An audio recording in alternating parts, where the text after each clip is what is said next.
Soubré, capitale de la région de Nawa, au sud-ouest de la Côte d'Ivoire. Elle est aussi une zone à forte production agricole, avec près de la moitié de la production nationale en café-cacao. La plupart des agriculteurs ici sont des Burkinabés, comme El Hadj Madi Ouedraogo, 50 hectares à son actif. Le café, l'EVA, le palmier à huile. Madi est arrivé à Soubré en 1974, il avait 20 ans. Les moyens, ça demande des moyens.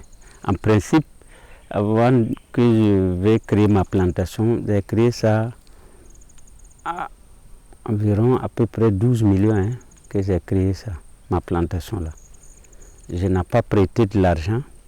En tout cas, j'ai fait de ma manière pour arriver sur les 50 hectares. Jean de Dieu Zundi, un autre planteur de Soubré. Ici, tout le monde l'appelle le vieux. Il a 71 ans. Il est arrivé en Côte d'Ivoire en 1959. Aujourd'hui, il est propriétaire d'une plantation de plus de 300 hectares, du cacao, du palmier à huile et le collatier. Mon domaine allait jusqu'à 500 hectares.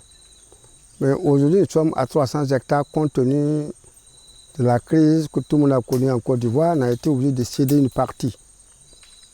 Donc aujourd'hui, même la plantation, nous avons 350 hectares. Bienvenue à Méagui, à une cinquantaine de kilomètres de Soubré.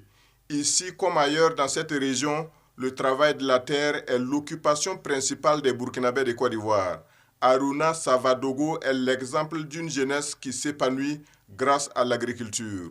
À la tête d'une coopérative d'achat de café-cacao créée en 2007, le jeune homme de Méagui, né en Côte d'Ivoire, dirige aujourd'hui une entreprise qui comptabilise à elle seule plus de 2000 membres. Je n'ai jamais rentré dans la boutique pour payer manger. Je cultive, j'enlève là-bas et puis je dépose, je mange. Par exemple, l'année passée, j'ai eu 100 sacs de riz, 40 sacs de maïs. Et je peux finir de manger ça. Donc la terre ne ment pas. On l'appelle la cité du palmier en langue bété. Galébré, village à cheval entre les régions de Go et de Nawa. Nous avons rendez-vous avec des hommes et des femmes burkinabés. Principale activité, la culture du palmier, de l'EVA, du cacao et du café. Et tous les endroits sont bons pour afficher sans complexe leur attachement au monde agricole. 18% des Burkinabés résidant en Côte d'Ivoire sont des planteurs. Et c'est comme ça que nous vivons. Nous avions vu que tous les Burkinabés, sauf ceux qui sont à Abidjan et quelques-uns qui sont dans les grandes villes, nous sommes en majorité à 98% planteurs. Voilà. Et la Côte d'Ivoire a reposé sur l'agriculture et cette agriculture a reposé sur la main-d'œuvre burkinabé. Les bêtises qui sont ici, là, c'est qui a donné notre papa la terre. Donc quand mon mari ne vit pas, c'était infirmier d'État, il ne vit plus.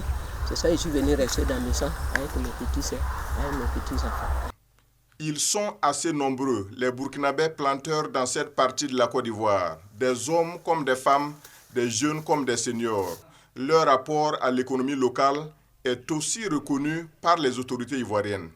Les plus grandes plantations de café, de cacao, que ce soit du palmier à huile comme de l'EVA, appartiennent aux Burkinabés.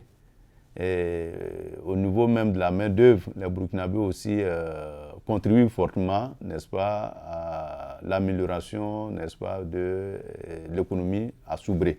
Donc, je peux confirmer que, en tout cas, ici à Soubré, les Burkinabés ont une très grande part dans, n'est-ce pas, l'économie au niveau du sud-ouest.